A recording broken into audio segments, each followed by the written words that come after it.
If you travel with a laptop, a phone, a smartwatch, and noise-canceling headphones, you already know the packing penalty. Every device demands its own power brick, leaving your bags stuffed with a heavy, tangled mess. As batteries get larger and more power-hungry, managing individual proprietary chargers wastes space, adds weight, and forces you to hunt for multiple wall outlets in crowded airports.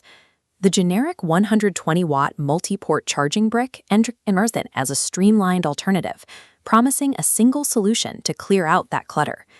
This class of charger typically uses a 2+2 setup, 2 USB-C power delivery ports for modern gear, and 2 legacy USB-A Quick Charge 3.0 ports. This chart compares the total volume of 4 standard OEM chargers against this single brick.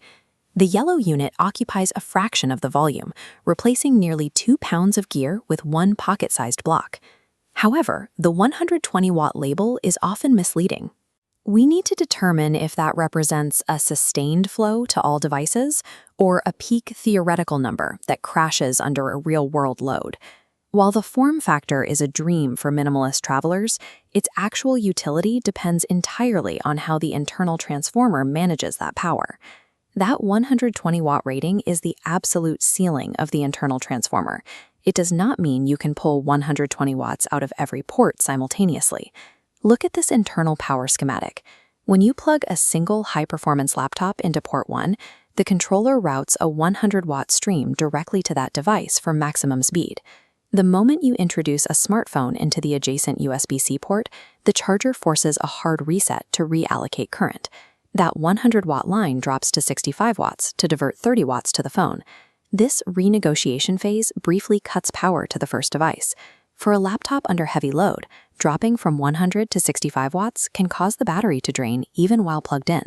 In the worst-case scenario, populating all 4 ports splinters the power. You are left with 45 watts, 20 watts, and 2 10-watt lines on the bottom. After thermal throttling and efficiency losses, the actual output rarely breaks 90 total watts. The 1 for 4 devices claim is technically true for overnight charging, but it is functionally misleading for users expecting super fast speeds on all devices at once.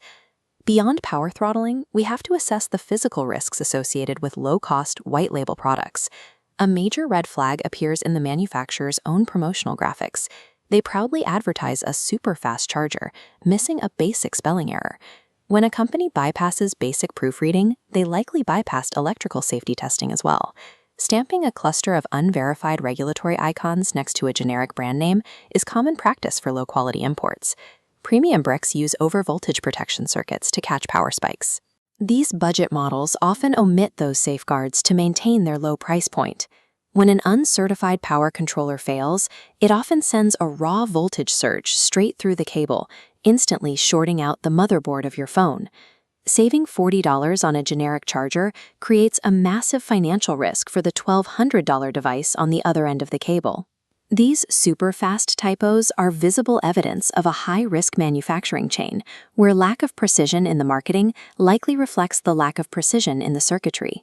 We also have to evaluate the physical build, specifically the global plug configurations offered by these generic brands. Look at the US, UK, and EU variants. Every model relies on fixed, rigid prongs that do not fold into the housing. Exposed metal prongs are a hazard inside a bag. They easily scratch laptop lids, gouge camera lenses, or snap off entirely if compressed. Despite the super-fast branding, this blocky footprint is outdated. Modern GaN chargers provide this same wattage in much smaller housings with retractable plugs. A true travel solution requires a design that protects your other gear. Consolidation isn't an advantage if the charger damages the devices it's meant to power. The central trade-off is clear. You get low upfront cost and high port density in exchange for unknown reliability and aggressive power throttling. This quadrant chart plots price against safety confidence. The generic 120-watt charger sits in the bottom left, cheap but with little assurance of long-term safety. Certified premium chargers land in the top right, requiring a higher investment for tested, consistent power delivery.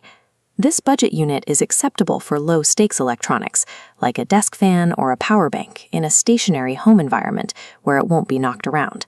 However, it is a hard pass for primary work laptops or flagship smartphones. The minor savings do not justify exposing your most expensive tools to unverified power regulation. In the world of power delivery, if the manufacturer cannot spell fast on the box, they haven't earned the right to charge